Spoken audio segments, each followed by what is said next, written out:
बिहार में सिंदूर खेला से बस 3 से 4 महीने बचे हैं बिहार विधानसभा चुनाव में और सियासत पर ऑपरेशन सिंदूर का सिंदूरी रंग चढ़ने लगा है। 2019 में पुलवामा के बाद बीजेपी पर आरोप लगे कि उसने एयर स्ट्राइक को चुनाव में कैश कराया। तो क्या इस बार ऑपरेशन सिंदूर का बीजेपी कोई सियासी फायदा ना ले जाए? क्या इसीलिए राहुल गांधी ने अचानक ईवीएम का मुद्दा उछाला है? क्या चुनाव आयोग और बीजेपी को मैच फिक्स बताने के पीछे यही सोच है कि कहीं बीजेपी बिहार में सिंदूरी खेला ना कर दे?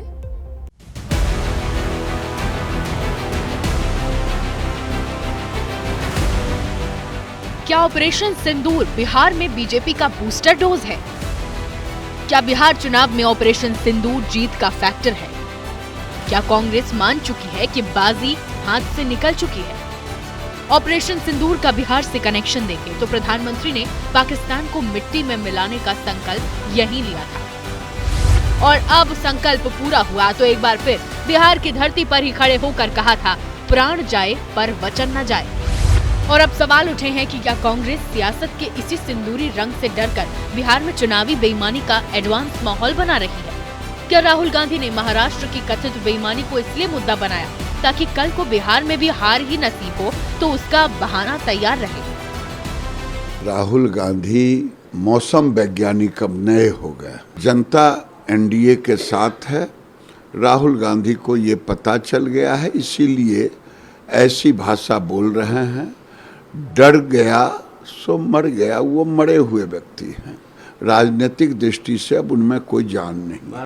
ये लोग बहाने ढूंढते हैं चुनाव हारने के। लंबे समय तक बहाना चला था ईवीएम। अब वो बहाना कहीं ना कहीं ठंडा हो गया तो अब ये फिक्सिंग वाला एक नया बहाना इन्होंने निकाल लिया और उनको मालूम है कि चुनाव परिणाम क्या होना है, इसलिए पहले ही से भूमिका बना रहे हैं। तो परिणाम आएगा उस समय कह देंगे कि पहले ही से हम बोल रहे थे कि फिक्स है। गलत राजनीतिक रणनीति, अर्थनीति और सामाजिक नीति की वजह से उनकी हार हो रही है। अगर उनको कुछ शक है तो उनको सीधे चुनाव आयोग के पास जाकर के अपनी शंकाओं का समाधान करना चाहिए।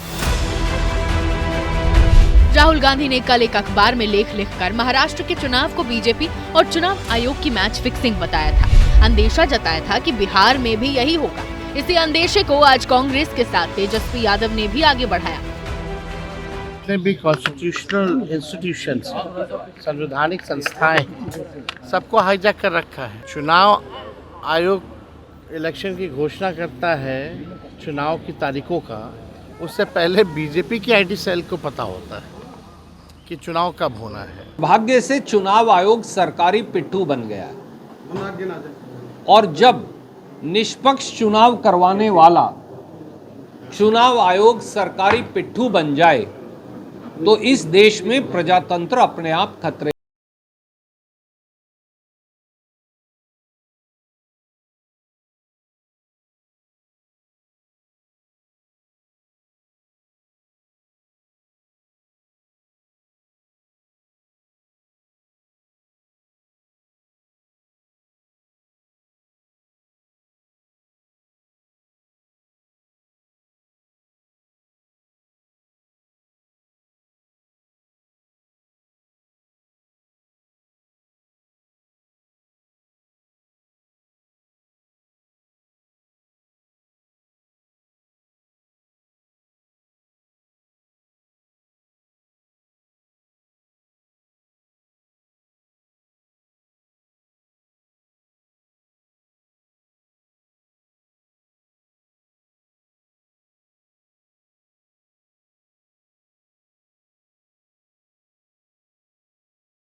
वो हार पचाने में असमर्थ है। ताउम्र राहुल जी, आप यही गलती करते रहे। धूल चेहरे पर थी और आईना पूछते रहे। राहुल गांधी की आर्टिकल पूरे देश ने पढ़ा है, जाना है और राहुल जी क्या कहना चाहते हैं वो देश ने समझ लिया है। जानकारों की माने तो सिंदूर की सियासत को चुनाव आयोग और ईवीएम पर स्विच करने की सीधी वजह है कि बिहार चुनाव में 3 से 4 महीने ही बचे हैं। बीजेपी के पास बोलने और बताने को ऑपरेशन सिंदूर कांग्रेस के पास ऐसा कुछ नहीं। महाराष्ट्र चुनाव को लेकर राहुल गांधी के आरोपों का चुनाव आयोग कई किश्तों में जवाब दे चुकी है। अब इस मामले में कुछ तथ्यों की तरफ आते हैं। राहुल ने मीडिया में आरोप लगाए, लेकिन 24 घंटे बाद भी चुनाव आयोग को शिकायत नहीं की। चुनाव आयोग सार्वजनिक निकाय है। राहुल गांधी जब शिकायती पत्र लिखेंगे तभी उन्हें जवाब देगा। 15 मई को चुनाव आयोग ने कांग्रेस को बुलाया था, लेकिन पार्टी नहीं पहुंची, थोड़ा समय मांगा था। राहुल जानते हैं कि पोलिंग बूथ फुटेज सिर्फ कोर्ट मांग सकती है, क्योंकि ये गोपनीयता का विषय है। सुप्रीम कोर्ट कई बार ईवीएम पर पूरा भरोसा जता चुका है, हेरफेर की आशंकाएं खारिज कर चुका है। 2024 में चुनाव आयोग के पास 84 शिकायतें आई थी, किसी में भी गड़बड़ी नहीं पाई गई थी।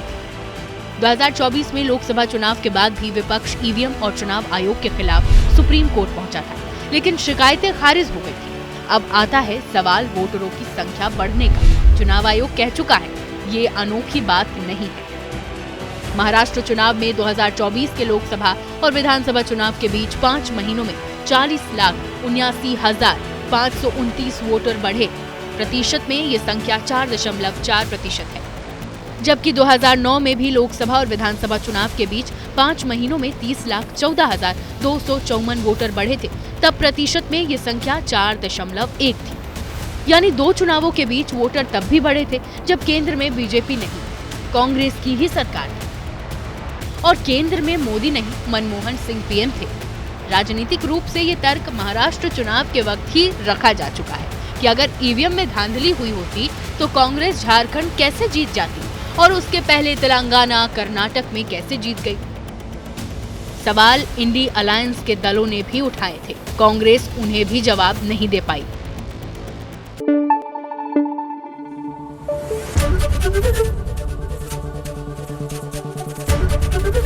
एबीपी न्यूज आपको रखे आगे।